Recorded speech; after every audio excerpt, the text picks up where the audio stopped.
Assalamualaikum warahmatullahi wabarakatuh. Ashama akkam jirtan hordoftoota kiyya kabajamoo fi jaalatamoo nageenyi rabbii guddaa bakka isin jirtanitti isin wajjin haa jiraatu jecha ani nagaan alhamdulillah warroonni chaanaalii kiyyaaf haaraa taatan sabskiraayib gochuudhaan gara maatii kiyyaatti dabalama. Warroonni maatii kiyya taatan immoo laayik sheer koomentii gochuudhaan na cinaa dhaabadhaan isin jedha. Egaa buleen kiyyarraan tana waa wahii qabadheen dhufeen jira. Gidduudhaan badaa badaatiin dhufa. Har'aan tana wanti hin qabadhee dhufee waa'ee ijoollee keenya hidhamanii mana hidhaa keessa jiranii irraa waa tokko lama dubbachuuf hin dhufe. Inni illee maayinni yoo jettanii tokkoffaa irratti namoonni kun badii qabaatanii osoo hin ta'in yakka raawwatanii osoo hin ta'in Oromoo waan ta'aniif Oromummaa ofiitii waan boonaniif sabboonummaa waan qabaniif uummata isaanii beela'ee uummata isaanii dheebotee uummata isaanii buqqa'ee uummata isaanii daaree cinaa uummata isaanii Oromoo cinaa dhaabbachuudhaan waan beekamaniif baay'ee dhiibbaa qaba. Kanaaf rabbi dhibee sanillee haa balleessu.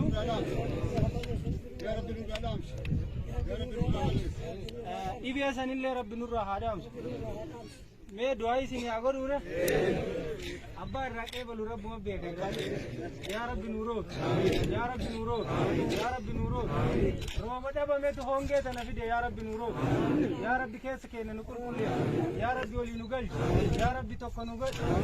Yaa rabbi warra wal qabatee laga ce'ee gaara ba'u yaa rabbi nu taasisu. Yaa rabbi hadda hongeedhaa boru yaa rabbi rooba nu godhu. Yaa rabbi nama gargaarsa eeggatu miti warra gargaarsa godhu yaa rabbi nu godhu. Yaa rabbi Allah. Yaa Kariim. يا عزيز يا حليم يا خالق الموت يا واحد الأحد. akkasuma jaalala saba isaanii waan qabaniif waan jaalala saba isaanii horataniif waan saba isaaniitiin leellifamaniif isa kana dadhabaniiti isaan hidhan malee yakka qabaataniiti miti jechuudha. Yakka namni raawwate har'a biyya keenya keessatti bilisaan bahee akka gaariitti galaa jira. Garuu kan saba kanaaf waan gaarii hojjetu kan uummata keenya mataa ol qabachiisu gadi bahee nagahaan ol hin deebi'u jechuudha. Tarkaanfii irratti fudhatanii kaaniin ajjeesanii kaaniin hidhanii kaaniin gidirsanii kaaniin saamanii akkuma beekamu biyya keenya keessatti dimokiraasiin hin jiru. Seerri fi heerri biyyattii illee waraqatarra jira malee lafarra hin jiru. Abbaa fedhetu dhiitee nama bulchaa abbaa fedhetu nama ajjeesa. Irra deddeebiidhaan gochoonni suukaneessan garaagaraatis hojjetamaa jira mul'ataa jira.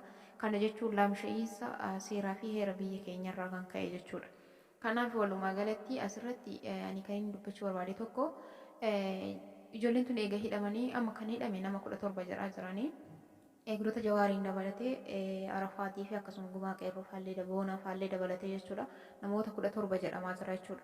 Hanga ammaatitti wanni ifameef akka tilmaamni hayyoonni tokko tokko tilmaamaa jiranitti akka dubbataa jiranitti wanti callifameef uummanni Oromoo qaraayyuu dhumaa jira jalqabaa dhumataa jira.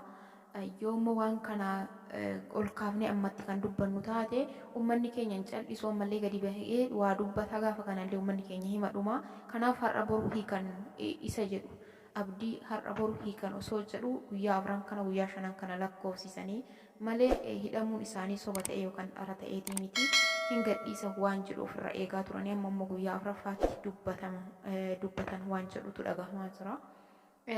Egaa hunda caalaa rabbiin warroota hidhame hunda isaatu tokkocha osoo hin hambisiin warra dabaan hidhame warra shiraan hidhame warra oromummaa ofiitiif hidhame warra oromoo ta'uu qofaan hidhame rakkoo tokko osoo raawwatiin yakka tokko osoo raawwatiin warra hidhame hunda rabbiin hunda isaanii hidhaa keessaa nuuf haa baasu kan rakkate rakkoo keessaa nuuf haa baasu akkasuma kan beela'es beela nuuf haa baasu.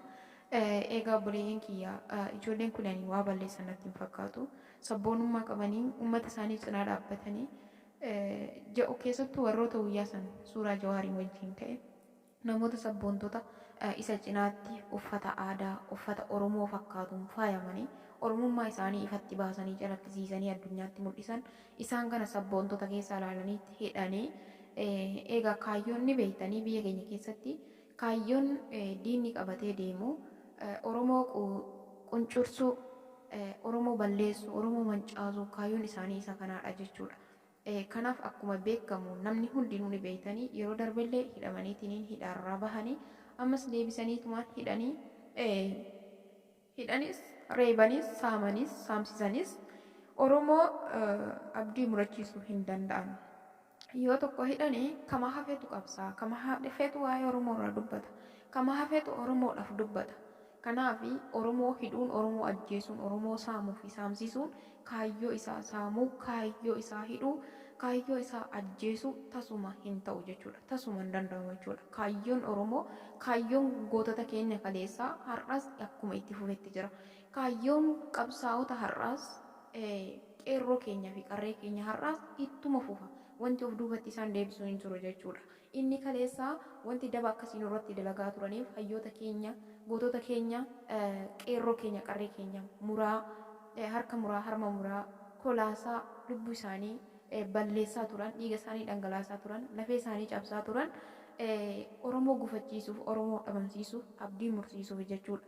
Uummanni Oromoo garuu uummata abdii muratu osoo hin taane ummata yoo hidhanis, yoo ajjeesanii, yoo gidirsanis abdiin jiraatu jechuudha. Abdii itti horan jechuudha.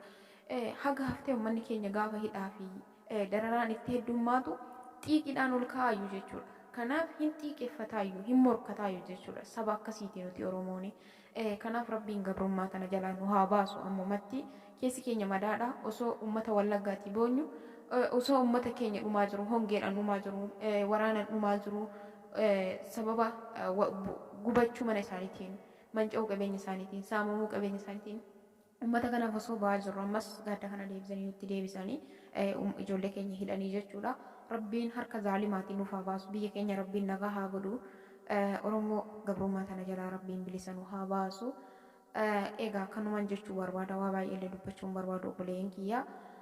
Akkasiin isiniin jedha, akka amantii keessaniitiin Rabbiin kadhachuu hin dagatina, wal malee homaa hin qabnu, wal cinaa haa dhaabannu, harka walaa qabannu, ijoollee keenyaaf sagalee haa taanu isiniin jedha. Wantoota baay'ee wantoonni irraa dubbatamu baay'eetu jira. Haa ta'uti garuu isinitti dheeressuu hin barbaadu. Rabbiin uummata keenya hidhaa jiru hundasaa hidhaa keessaa nuuf haa baasu. Uummata keenya beela illee Rabbiin beela nuuf haa baasu. Gahe jedhee Rabbiin nurraa haa dhaabu. Kan silaa hidhamu maletu nagahaan bahee galee kan silaa hidhaan hin malle hidhama jechuudha.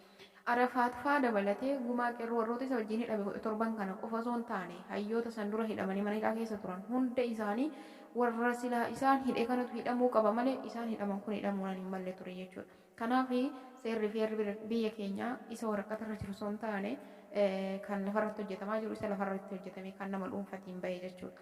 Kanaaf Rabbiin mataa ol nu haa qabu isiniin jala obboleeyyan kiyyaa isinitti hin dheeressu galatuma waan na dhaggeeffattaniif viidiyoon kun yoo isinitti tole laayik sheer godhaa. Asumaanii nagaan naa turaa isiniin jedha hanga yeroo biraa deebinee wal agarruutti nagaan naa turaa.